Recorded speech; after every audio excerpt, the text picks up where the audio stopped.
बातम्या आरपार दाखवणार फक्त तुझे समाचार। नमस्कार, मी हुकूम फुलानी। मी आता उस्मानाबाद धाराशिव तालुक्याच्या जामठी गावात आहे। आज लोकसभेचा निकाल आहे आणि ओमप्रकाश राजे निंबाळकर महाविकास आघाडीचे उमेदवार आहेत, आघाडीवर आहेत आणि त्यांचे हे आंदोलन आहे। त्या आंदोलनामध्ये जल्लोष साजरा मोठ्या प्रमाणात केला जातोय। आपल्या पाठीमागे पाहता इथे हलक्या वाजवले जातात। विविध आपल्याकडे कार्यकर्ते पण मोठ्या संख्येने या ठिकाणी जल्लोष करत आहेत। आपण जे दृश्य लाईव्ह मध्ये आम्ही तुम्हाला दाखवतोय। तिथे अपडेट पाहिजे असेल तर आता चॅनल सबस्क्राईब करा। या ठिकाणी बॅनर लावलेलं होतं, या बॅनरवर ओमप्रकाश राजे निंबाळकर यांना शुभेच्छा दिल्या होत्या। मी त्याची बातमी पण दाखवली होती आणि आता आज निकाल सुरू झालेला आहे। तिसरी फेरी संपलेली आहे। महाविकास आघाडीचे उमेदवार ओमप्रकाश राजे निंबाळकर आघाडीवर आहेत। इथे त्यांचे कार्यकर्ते जे आहेत अजून त्यांच्या मामाचं गाव आहे ओमप्रकाश राजे निंबाळकर यांचं। आता जल्लोष घोषणाबाजी करत आहेत कार्यकर्ते आणि जल्लोष साजरा करत आहेत। ओमप्रकाश राजे निंबाळकर महाविकास आघाडीचे उमेदवार जे आहेत हे आघाडीवर आहेत। आता काही कार्यकर्ते आपल्या सोबत आहेत, काय सांगाल बरं इथे कशाचा जल्लोष साजरा करतात? ओमदादा निवडून आले ते जाहीर त्या दिवशी झालं। 3 लाखाच्यापेक्षा जास्त मताने ओमदादा आज निवडून आलेले आहेत। आता आणखी तर तिसरी फेरी आहे झालेली, आघाडीवर आहेत ते। आघाडीवर आहेत 50 फेऱ्या बाकी आहेत काय? तरी पण पहिल्या लेडी पासून ओमदादा आघाडीवर आहेत। त्याच्यामुळे शेवटच्या लेडी पर्यंत आघाडीवर राहणार नाही। 2 ते 3 लाख मताने ओमदादा सीट लागणार आहे। काय सांगाल काय म्हणतात? 2 ते 3 लाखांनी मतदान निवडून येणार ओमदादा। आम्हाला पहिल्या दिवसापासूनच विश्वास आहे।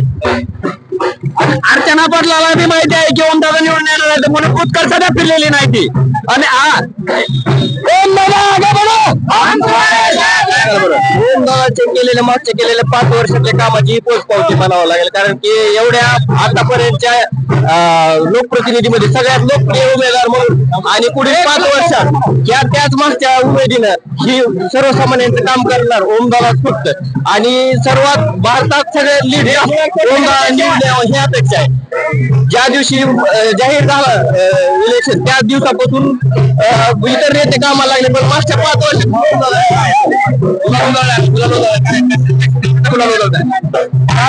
मतदान आहे त्याचे घाटाच आहे। आता 5,000 पुढे गेले। काय कारण आहे बरं ओमराजे निंबाळकर यांना कॉल केला लागला होता आणि 4 दिवस 8 वाजल्यावर 4 दिवस झाले। काय नाही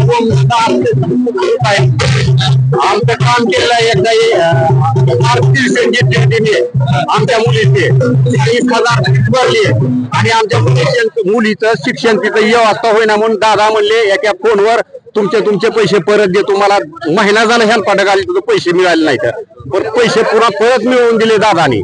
एवढेच आमचे आभार। बघा जागजी गावामध्ये आहे मी आता, काय सांगाल हो कसे छाल घेऊन जातो तुम्ही? आम्ही हलकी वाजवतो ओमराजे निवडून आले म्हणून। आणखी यायचे तेवढून यायचेच का? आता आता तिसरी फेरी झालेली आहे। आम्ही आलेत म्हणून सांगायला तुम्ही एवढी गॅरंटी आहे का तुम्हाला? हाय बरोबर आल की मग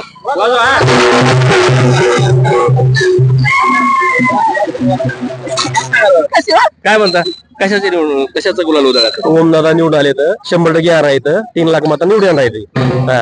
आम जात नसतं आम्हाला सांगतोय। बघा ओमराजे निंबाळकर यांचं हे आजोळ आहे, मामाचं गाव आहे आणि याच गावामध्ये मी 2 दिवसापूर्वी इथं बॅनर लावलेलं होतं, विजयाचं बॅनर, आनंद उत्सवाचं बॅनर। आणि इथं आता ओमराजे निंबाळकर हे सध्या आघाडीवर आहेत। महाविकास आघाडीचे उमेदवार ओमप्रकाश राजे निंबाळकर आघाडीवर असल्यामुळे इथं त्यांच्या आजोळामध्ये जल्लोष करत असल्याचं आपल्याला पाहायला मिळते। बातमी आरपार दाखवला फक्त पुढे समाचार। कॅमेरामॅन डोबळे सोबत मी हुकूम फुलानी, जागजी, उस्मानाबाद, धाराशिव।